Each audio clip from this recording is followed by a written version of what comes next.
We begin with Chapter 11. In this chapter, we will analyze in detail the bull-call spread strategy. The bull-call spread position is used when the market outlook is slightly bullish to bullish. The strategy consists of buying a call and selling another call with a higher strike price. Both options must have the same expiration date. Here we can see the risk graph of the position. What we are seeing is a graph with two axes. On the vertical axis, the profits and losses of the position are indicated, and on the horizontal axis, the stock price is indicated. It is important to mention that the graph indicates the profits and losses per share on the expiration date of the contracts, and besides, the values do not include brokerage commissions. The debit paid to initiate the position is given by the difference between the premium of the long call and the premium of the short call. That is, it is the difference between the premium paid and the premium received. As the short option has a higher strike price, the premium received is lower than the premium we must pay for the option with the lower strike price. The maximum profit on this strategy is limited. The most we can make is equal to the strike price of the short call minus the strike price of the long call minus the debit paid multiplied by the number of shares. On the other hand, the maximum loss that we are exposed to is also limited. The most we can lose is equal to the debit paid multiplied by the number of shares. The break-even point is equal to the strike price of the long call plus the debit paid. The break-even point defines the profit and loss zones. In our case, for stock prices lower than the break-even point, we are in a losing situation. In contrast, for stock prices higher than the break-even point, we are in a profitable situation. Continuing with the analysis, the initial margin required to open the position is equal to the 100% of the total debit paid. The volatility's effect depends on the chosen strike prices. With respect to time decay, its effect also depends on the chosen strike prices. On the other hand, with respect to exit conditions, to close the position, we must sell the long call, that is, the lower strike call, and buy the short call, that is, the higher strike call. If the stock price is higher than the break-even point, we are in a profitable position. Otherwise, we are in a losing position. The bull-call spread strategy is part of the family of vertical spreads. They combine a long and short position in call or put options. The options have the same expiration date and different strike prices. This difference between the strike prices is what is known as the spread. In this graph, we can see the influence of time decay on the position. On the vertical axis, the profits and losses of the position are indicated, and on the horizontal axis, the stock price is indicated. The blue curve indicates the profits and losses at trade initiation. As we get closer to options expiration, the curve of the profits and losses is like the one shown in green. And finally, at options expiration, the curve of profits and losses is the one shown in red.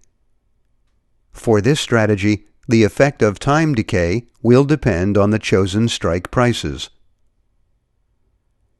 Let's see an example of how this strategy works. Here we are seeing the stock chart of the eBay company. As we can see, on August 19, 2011, the company gave us a clear bullish signal because the stock touched support and was accompanied by an increase in volume and an RSI below 30%. As we said, on Friday, August 19, 2011, eBay gave us a clear bullish signal. In order to take advantage of that, suppose at that time we had decided to enter a bull call spread. At the close of that day, eBay was trading at about $27, while the options expiring in September 2011 had a premium of $1.3 for the 28 strike calls and 40 cents for the 31 strike calls.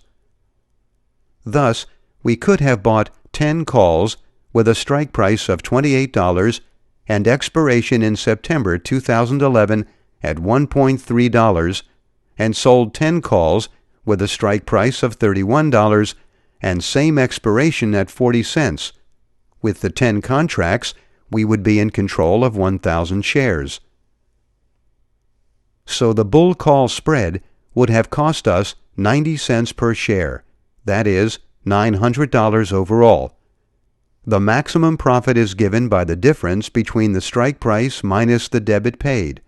In our case, 31 minus 28 minus 0.9, which is equal to $2.1 per share, that is, $2,100 overall. A few days later, the stock started to rise until it reached the price of $31 on August 30, touching the 15-day resistance. It is important to mention that when trading a bull call spread, we must consider the following points: reward to risk ratio, strike prices, and market outlook. With respect to the reward to risk ratio, a 2-to-1 ratio or higher is recommended. That is, we are willing to lose $1 in order to make $2. Regarding the strike prices, in general it is recommended that the 2 contracts are out of the money. And regarding the market outlook, if we expect a sharp rise, instead of entering a bull call spread, it is recommended to buy only the call, that is, open only a long call position. In our case, notice that the maximum profit is $2,100, and the maximum loss is given by the cost of the bull call spread, that is, $900. Therefore, we comply with the recommendation of a reward to risk ratio of 2-to-1 or higher.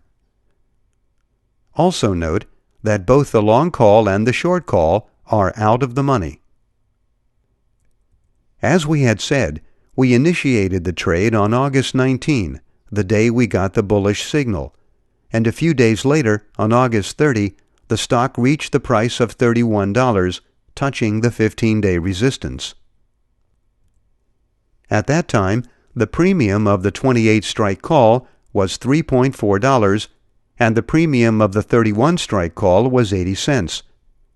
If we had closed the position at that time by selling at 3.4 and buying at 0.8, we would have received a credit of $2.6, so our profit would have been $1.7 per share, because we had placed the trade at a debit of 90 cents per share. Thus, we would have had a total profit of $1,700, making a 189% return on investment in only 11 days. That is, we made $1,700 by investing $900. If we had bought only the 28 strike call, we would have made a 162% return on investment, as we had bought at 1.3 and sold at 3.4, making a profit of $2.1 per share. That is, we made $2,100 by investing $1,300. So, with the bull call spread, we would have made a higher return than the one made by buying only the call. After August 30, the stock price fell for a few days, but then rose to a high of nearly $34 on Friday, September 16, the day of options expiration. At that time, the stock almost touched the 3-month resistance. The bull call spread is indicated when we expect an increase in the stock price up to the strike price of the short call. Thus, with this strategy, we usually increase our return with respect to buying only the call, because the net cost of the long call is reduced by the premium received for the short call. As we had said, after August 30, the stock price fell for a few days, but then, on the expiration day of the options, which was September 16, rose to a high of nearly $34, almost touching the 3-month resistance. At that time, the premium of the 28 strike call was $5.7, and the premium of the 31 strike call was $2.7.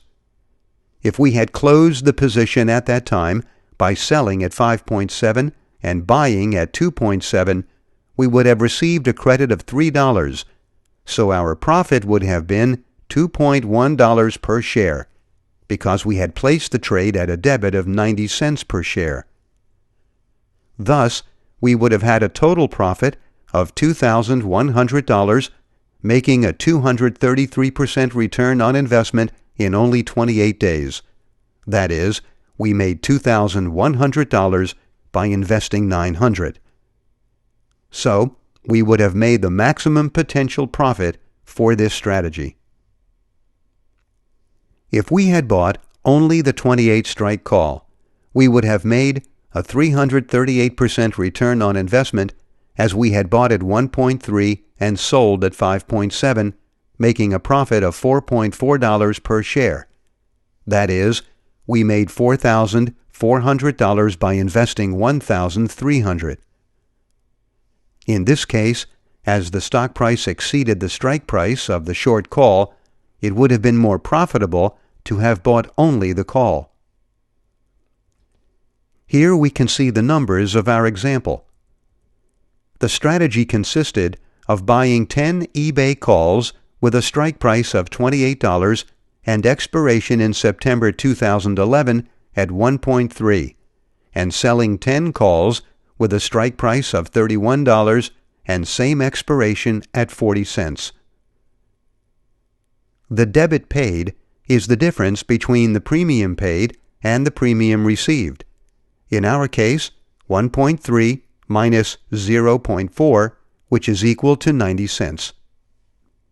Therefore, our investment is equal to 0.9 multiplied by 100, which is the cost of the strategy per contract, multiplied by 10, which is the number of contracts. That is a total of $900. This money is debited from our account. The initial margin required is equal to the 100% of the total debit paid, that is, $900. This is the minimum amount of money that must be deposited into our account in order to open the position. The maximum profit we can make is equal to the strike price of the short call minus the strike price of the long call minus the debit paid multiplied by the number of shares. That is $2,100. On the other hand, the maximum loss that we are exposed to is equal to $900. That is the total debit paid. The break-even point is equal to the strike price of the long call plus the debit paid. In our case, 28 plus 0.9, which is equal to $28.9. Here we can see the order we must enter to open the position. It is an order with two legs. Leg number 1 corresponds to the long call and consists of buying 10 eBay calls with a strike price of $28 and expiration in September 2011. Leg number 2 corresponds to the short call and consists of selling 10 calls with a strike price of $31 and same expiration date. The entered price is given by the difference between the purchase and selling prices, that is, the premium paid minus the premium received. In this case, 1.3 minus 0.4, which is equal to 90 cents. This is the money, expressed per share, that will be debited from our account when the order is filled. The bull call spread is also known as long call spread, and in the family of vertical spreads is part of the debit spreads, since a debit is required to open the position. On the other hand, Here is an example of the order we must enter to close the position.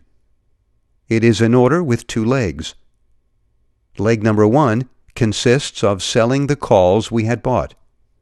Leg number 2 consists of buying the calls we had sold.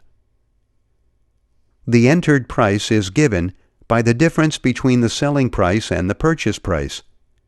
In this case, 3.4 minus 0.8, which is equal to $2.6. This is the money, expressed per share, that will be credited to our account when the order is filled. A bull call spread can also be sold short. In that case, the strategy is called bear call spread or short call spread. It is a credit spread. The strategy consists of selling a call and buying another call with a higher strike price. Both options must have the same expiration date.